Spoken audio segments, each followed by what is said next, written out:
for ADHD using CBD and THC. I can cover that, though the science is slim and it slants negative.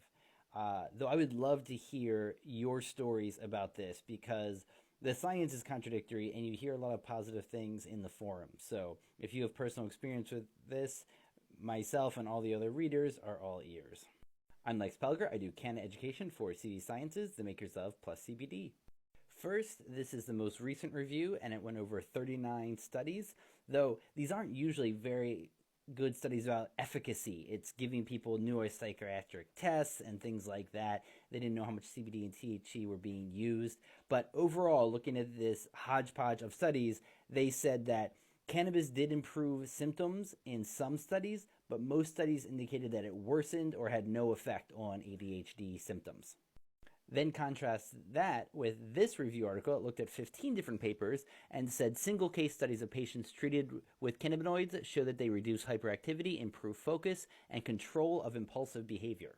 What that review paper was talking about was case reports like this. And though it drives me nuts, case reports are often derided as not real science and not counting. But these are structured interviews as well as diagnostic tests on these 3 patients who said cannabis helped them. And it showed that indeed it did help with their focus, with their quality of life, and the negative side effects are what you normally hear. Short-term memory problems, dry mouth, and sleepiness were reported. But overall, these ADHD people said cannabis worked for them. And finally, we'll end with a chart from this review paper that you can screenshot.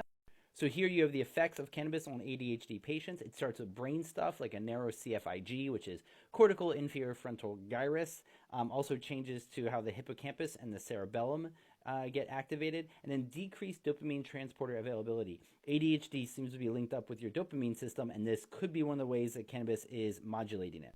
Also, there's a big overlap between people with cannabis use disorder and who use ADHD, and also ADHD seems to be causal for cannabis usage, which could be people self-medicating, and also could be because ADHD people tend to be thrill-seeking and looking for new ways to get twisted anyway. Here's an important one. Higher cannabis dosages tend to lead to a decrease in ADHD medication consumption. It could be that the cannabis is making your dopamine medication stronger, or it could be that's helping to balance out your own dopamine system and you need less medication, but this is something that you see hinted at in the literature. But in adults who use cannabis, those who have to go to the hospital tend to stay in longer if they are cannabis users. It's also because they have more severe ADHD.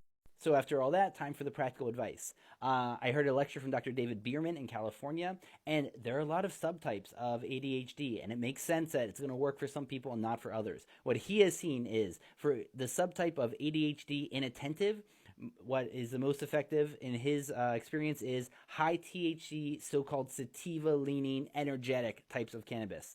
But for combined or hyperactive subtypes, it's mostly higher CBD hybrids or even so-called indicas, couch lock, sedating types of cannabis.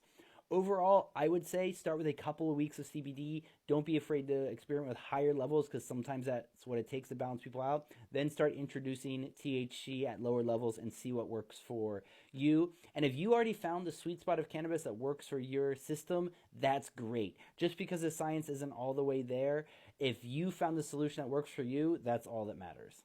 And yes, if you have stories, please share them.